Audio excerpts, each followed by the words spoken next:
എല്ലാവർക്കും അമ്മൂസ് അവിയലിലേക്ക് ഒരിക്കൽ കൂടി സ്വാഗതം.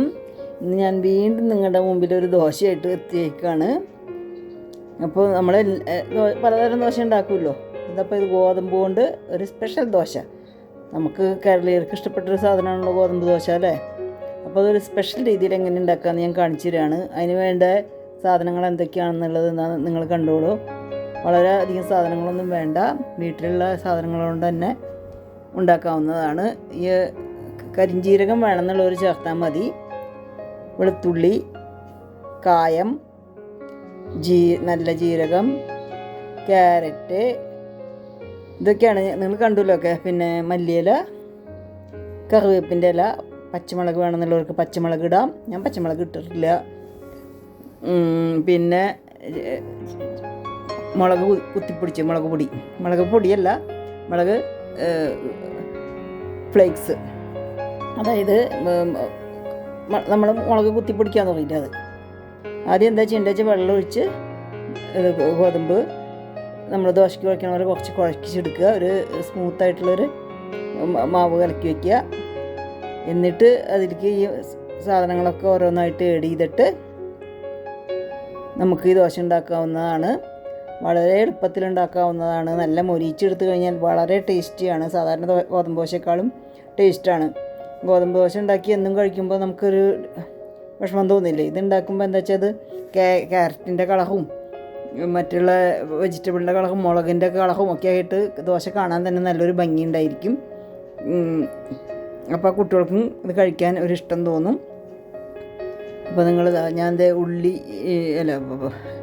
വെളുത്തുള്ളിയും ഇതൊക്കെ കറി ലീവ്സും എല്ലാം കൂടി അരച്ചിട്ട് എന്താണ് കുറച്ച് ഗ്രീൻ ചില്ലി ഇട്ടിട്ടുണ്ട് ഞാൻ. അത് നിർബന്ധമില്ല കേട്ടോ, എല്ലാം കൂടി എന്നിട്ട് മിക്സ് ചെയ്യാണ്. പിന്നെ കറിവേപ്പില ഞാൻ പൊടിയായിട്ട് അരിഞ്ഞിട്ടുണ്ട്. ക്യാരറ്റ് അധികമൊന്നും വേണ്ട, കുറച്ച് മതി. ഒരു 2 സ്പൂൺ ക്യാരറ്റ് പൊടിയായിട്ട് അരിഞ്ഞത്. എന്നിട്ട് നമ്മൾ ആവശ്യത്തിന് വെള്ളം ചേർത്തിട്ട് അതിങ്ങനെ നല്ല പോലെ കട്ടാതെ കലക്കിയെടുക്കുക. എന്നിട്ട് ആവശ്യത്തിന് ഉപ്പും ചേർക്കണം കേട്ടോ. അത് ലാസ്റ്റ് ചേർത്താൽ മതി ഉപ്പ്. എന്നിട്ട് നമ്മളിത് കുറച്ച് നേരം അവിടെ അടച്ചു വയ്ക്കുക. അതിന് ശേഷം നമ്മളതിൽ ഒരു ലേശം ബേക്കിംഗ് പൗഡർ, ഒരു 1/4 ടീസ്പൂൺ, അത് വേണമെന്നുള്ളവർ ചേർക്കുക. എന്നിട്ട് അത് നല്ലോണം വീണ്ടും മിക്സ് ചെയ്യുക. ആവശ്യത്തിന് ഉപ്പും ചേർത്ത് മിക്സ് ചെയ്യുക. എന്നിട്ട് നമ്മൾ പാത്രം ചൂടാക്കുക. ദോശ ഇങ്ങനെ പരത്തി എടുക്കുക. ചൂടോട് കൂടിയിട്ട് കഴിക്കുക. സാമ്പാറിൻ്റെ കൂടെയോ ചട്നീൻ്റെ കൂടെയോ ഉള്ളിച്ചമ്മന്തിയുടെ കൂടെയോ എന്തിൻ്റെ കൂടെ വേണമെങ്കിലും കൂട്ടി കഴിക്കാം. പിന്നെ ചിക്കൻ കറിയൊക്കെ കൂട്ടണമെന്നുള്ളവർക്ക് അത് വേണമെങ്കിൽ കൂട്ടാം കേട്ടോ, ഞാൻ വിരോധം പറയുന്നില്ല.